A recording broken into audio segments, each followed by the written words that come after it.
प्यारे विद्यार्थियों, आपके अपने YouTube चैनल कलम सिंह बिस्ला मेहंदा पर आपका स्वागत है। जो आज का हमारा विषय है वो है वृत्त यानी कि सर्कल का। ठीक है, और ये जो हमारा वृत्त या सर्कल का जो विषय है ये हमारा कक्षा 6ठी से लेकर के कक्षा 10वीं तक आता है। और कहीं ना कहीं किसी ना किसी प्रतियोगी परीक्षा में भी आपको जरूर देखने को 1 या 2 अंक का मिल सकता है। जो हमारा वृत्त होता है, जो हमारे वृत्त की आकृति होती है वो हमारी इस प्रकार की होती है। और जो हमारा वृत्त का ये जो वाला पॉइंट होता है इसको हम बोलते हैं केंद्र बिंदु। क्या कहते हैं इसको हम? केंद्र बिंदु। और इंग्लिश में बोलते हैं इसको सेंटर पॉइंट। इंग्लिश में बोलते हैं हम इसको सेंटर पॉइंट। इसको ओ से डिनोट कर लो, जैसे ओ और पी, यानी कि वृत्त के केंद्र बिंदु से और वृत्त की छोर पर मिलने वाली लाइन, ये रेखा, इसको हम क्या कहते हैं? त्रिज्या। क्या बोलते हैं हम इसको? त्रिज्या। और इंग्लिश में कहते हैं हम इसको रेडियस। और जो सर्कल के सेंटर पॉइंट यानी कि केंद्र बिंदु से वृत्त के दोनों पॉइंटों से मिलने वाली रेखा, जैसे होगी हमारी एम एन। ठीक है, इसको हम क्या बोलते हैं? इसको हम कहते हैं व्यास। और इंग्लिश में इसको कहा जाता है डायामीटर। इंग्लिश में बोलते हैं इसको डायामीटर। ठीक है, और जो हमारा सर्कल होता है, जैसे ये इस सर्कल में ये जो पॉइंट मैंने लगा दिया, इसको हम नाम दे देते हैं क्यू आर। ठीक है, इसको हम हिंदी में कहते हैं जिह्वा। क्या कहते हैं इसको हम हिंदी में? जिह्वा। ठीक है, और जिह्वा को इंग्लिश में कहा जाता है कोड। स्पेलिंग क्या होती है? CHORD। ठीक है, और जो हमारी सर्कल की सबसे बड़ी, पूछ ले, सर्कल की सबसे बड़ी कोण यानी कि ये वाली क्या? व्यास। ठीक है, जिसको हम डायमीटर कहते हैं। सर्कल की सबसे बड़ी कोण होती है ये।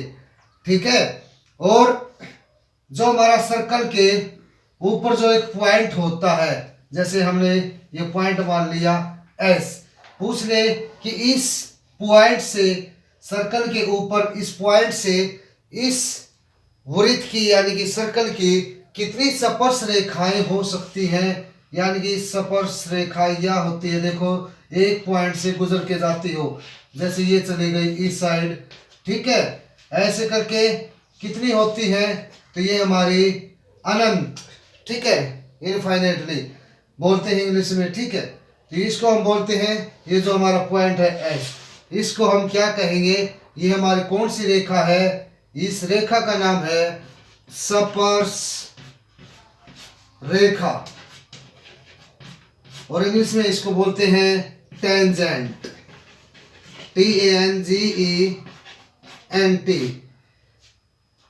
ठीक, और जो हमारा पॉइंट होता है, ये तो हमारी रेखा थी। इस पॉइंट को क्या बोलते हैं? इस बिंदु को क्या कहते हैं? स्पर्श बिंदु। इसका नाम होता है स्पर्श बिंदु। ठीक है, और इंग्लिश में कहते हैं टेंजेंट पॉइंट। क्या कहते हैं? टेंजेंट पॉइंट कह सकते हैं हम इसको। ठीक है, आई समझ में? अब जो अगली है बात वो, यानी कि सर्कल की जो ये वाली रेखा होती है या सर्कल के बीच से गुजरती है, आर पार हो जाती है। जैसे इसका नाम रख देते हैं हम एम, जैसे लिख दिया हमने DE। ठीक है, ये जो DE लाइन है इसको हम कहते हैं इंग्लिश में कहते हैं पियर्सिंग लाइन। ठीक है, और हिंदी में हम इसको कहते हैं छेदक रेखा। क्या कहते हैं हिंदी में हम इसको? छेदक रेखा। और इंग्लिश में हम इसको कहते हैं पियर्सिंग लाइन। स्पेलिंग क्या होती है इसकी? PIERCING और LINE। ठीक है, पियर्सिंग लाइन, छेदक रेखा। अब पूछ ले कि एक सर्कल के अंदर कितनी छेदक रेखाएं पैरेलल होती हैं। पैरेलल का मतलब समांतर, जैसे ये हो गई, एक ये हो गई। समांतर वे रेखाएं होती है जिनके बीच की दूरी समान होती है। जहां पर भी जो अंतर होता है बीच का, वो हर जगह हमारे को बराबर देखने को मिलता है, उसको हम समांतर बोलते हैं। और एक सर्कल के अंदर ऐसी कितनी सिचुएशन होती है? बहुत ज्यादा। कहने का मतलब एक वृत्त के अंदर जो हमारी छेदक समांतर रेखाएं होती हैं वो हमारी इनफाइनाइटली यानी कि अनंत होती हैं। और पूछ ले जो हमारे एक स्पर्श बिंदु से कितनी समांतर लाइनें हो सकती हैं? तो इस स्पर्श बिंदु से जैसे हमारी एक तो ये वाली हो गई, ठीक है, और जो इसके सामने होगा समांतर होगा तो मतलब इसके सामने पॉइंट होगा, और इस पॉइंट से जैसे हमारी ये गुजर गई, ठीक है। और जो हमारे स्पर्श बिंदु से जो रेखाएं हैं समांतर, वो एक सर्कल की ज्यादा से ज्यादा कितनी हो सकती हैं? वो सिर्फ 2 ही हो सकती हैं। और जो छेदक रेखाएं होती है समांतर, वो हमारे इनफाइनाइटली यानी कि अनंत होती है, जिनकी कोई हम गिनती नहीं कर सकते, काउंट नहीं कर सकते। अब जो हमारा ये सर्कल है, इसका अक्षेत्रफल यानी कि जो हमारा अंदर का एरिया होता है, जो हमारा सारा, ठीक है, इसको क्या बोलते हैं? अक्षेत्रफल। और अक्षेत्रफल को इंग्लिश में कहा जाता है एरिया। इसको हम बोलते हैं इंग्लिश में एरिया। और जो वृत्त का जो हमारा क्षेत्रफल होता है, जो अंदर का ये सारा पार्ट भाग, ठीक है, इसका क्षेत्रफल निकालने का फार्मूला होता है, वो हमारा क्या होता है? सूत्र पाई आर स्क्वायर। ठीक है, पाई की वैल्यू होती है हमारी, या तो हम पाई, ध्यान करेंगे, पाई 22/7 लेते हैं, या फिर हम लेते हैं 3.14। ठीक है, वो आपको क्वेश्चन में बता देगा कि पाई की वैल्यू 22/7 लें या 3.4 लें। यदि आपको नहीं बताता है तो आप हमेशा पाई की वैल्यू 22/7 ही लें।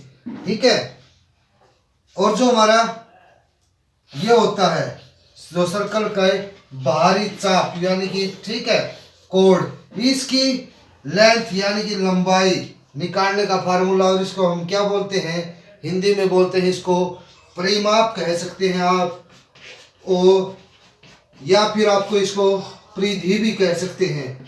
परिमाप या परिधि दोनों में से एक कहते हैं। ठीक है, और इंग्लिश में क्या बोलते हैं इसको? सरकमफ्रेंस। क्या बोलते हैं? सरकमफ्रेंस। CIRCUMFERENCE। ठीक है, और सरकमफ्रेंस यानी कि वृत्त की परिधि या परिमाप निकालने का जो हमारा फार्मूला होता है वो क्या होता है? हमारा 2πr। ठीक है, अब जो हमारा सर्कल का क्षेत्रफल था, यदि हमें हाफ सर्कल यानी कि सेमी सर्कल का एरिया निकालना हो, सेमी सर्कल का मतलब यानी कि वृत्त का आधा पार्ट, ये यदि हमें ये एरिया निकालना है, इसका नाम क्या होता है? Semi circle. इसको हम क्या बोलते हैं? जो हमारा हाफ सर्कल होता है उसको हम बोलते हैं अर्धवृत्त। हिंदी में कहते हैं इसको, क्या कहते हैं हिंदी में? अर्धवृत्त। ठीक है, या सेमी सर्कल, सेमी सर्कल। और इसका जो एरिया, इसका क्षेत्रफल, ठीक है, अर्धवृत्त का क्षेत्रफल यानी कि इंग्लिश में क्या बोलेंगे इसको? क्षेत्रफल को एरिया। इसको निकालने का फार्मूला होता है हमारा, जो हमारा पूरा सर्कल का होता है पाई आर स्क्वायर, और उसका हम हाफ कर देंगे यानी कि आधा कर देंगे, तो हमारा अर्धवृत्त यानी कि सेमी सर्कल का एरिया आ जाएगा। इसी प्रकार आप इसका पैरामीटर भी निकाल सकते हैं, यानी कि किसका? अर्धवृत्त यानी कि जो हमारा सेमी सर्कल है, इसका यदि हम परिमाप निकालते हैं, यानी कि परिमाप कह दो, या आप इसको परिधि कह सकते हैं, और इंग्लिश में हम इसको बोलते हैं सरकमफ्रेंस, CIRCUMFERENCE।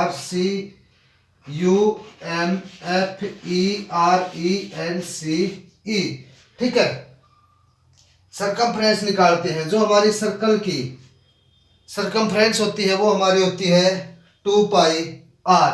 आप इसकी हाफ कर दोगे, आधी, यानी कि बाई 2 यानी कि बटे 2 कर देंगे, तो 2 से 2 कैंसिल हो गया, बच गया हमारा πr। तो ये मत सोचो कि इसका जो हमारा सेमी सर्कल का सरकमफ्रेंस यानी कि परिमाप या परिधि हमारी πr ही होगी, इसका आधा कर दिया। πr नहीं होगी क्योंकि जो हमारा परिमाप होता है ये जो बाह्य दूरी होती है उस सारे को काउंट करता है कितनी लंबाई की है। ठीक है, तो अब ये हमारे जो 2πr की पूरे सर्कल की होती है 2πr, यानी कि ये पूरी। ठीक है, इसको ये जो बाह्य लंबाई है इसको हम 2πr कहते हैं। ठीक है, और इसकी यहाँ से लेकर के यहाँ तक तो हमारी हो गई πr। अब हमारा ये जो पॉइंट है ये डायमीटर है, ये भी तो बच गया। चाहे तो आप इस πr में +r कह सकते हैं, मतलब एक रेडियस यहाँ तक की और अगली रेडियस ये, यानी कि क्या बच गया हमारे पास πr प्लस में 2r। ठीक है, या तो r कॉमन लेके हम π+2 कह सकते हैं 2। ठीक है, या तो r इंटू π+2, या फिर आप क्या करोगे, जो हमारी πr है इसमें आप सीधा डायामीटर यानी कि व्यास भी जोड़ सकते हैं। तो अर्धवृत्त का जो परिमाप होता है वो πr+d या r इंटू π+2। ठीक है, ये दोनों ही फार्मूले सही हैं। अर्धवृत्त का परिमाप यानी कि सेमी सर्कल की सरकमफ्रेंस निकालने का जो फार्मूला है वो हमारा क्या है, r इंटू π+2 या πr+d, d का मतलब डायामीटर। ठीक है, अब जो हमारा ये सर्कल होता है, इस सर्कल में जब दो रेडियस आपस में मिलती हैं, इस पॉइंट से ये यहाँ पे मिलती है जब दो रेडियस, तो इनके जो बीच का एरिया ये वाला एरिया होता है, इसको हम क्या नाम होता है ये हमारा, जैसे इसको हम पॉइंट मान लेते हैं, जैसे ये मान लिया हमने U और ये मान लिया हमने V। ठीक है, यानी कि OV और OU इन दोनों के बीच का अक्षेत्रफल ये वाला। ठीक है, इसको हम बोलते हैं हिंदी में त्रिज्यखंड। ठीक है, यानी कि इसको क्या बोलते हैं हम, त्रिज्यखंड, और इंग्लिश में हम इसको कहते हैं सेक्टर, SECTOR। और जो हमारा जो सर्कल होता है जो दो त्रिज्याओं के बीच, ठीक है, जैसे मैंने और ले लिया, ये पॉइंट ले लिया। ठीक है, ये जो पॉइंट ले लिया इसमें देखिए, जैसे ये हमने पॉइंट मान लिया W और ये मान लिया X, कोई भी आप पॉइंट ले सकते हैं। ठीक है, इनके जो बीच का एरिया और इनसे जो कोण मिलती है ये हमारी, इस कोण से मिलने वाला ये वाला एरिया, इसको हम क्या कहते हैं, इसको हम हिंदी में कहते हैं वृत्तखंड। क्या कहते हैं, वृत्तखंड, और इंग्लिश में कहा जाता है इसको सेगमेंट, यानी कि SEGMENT,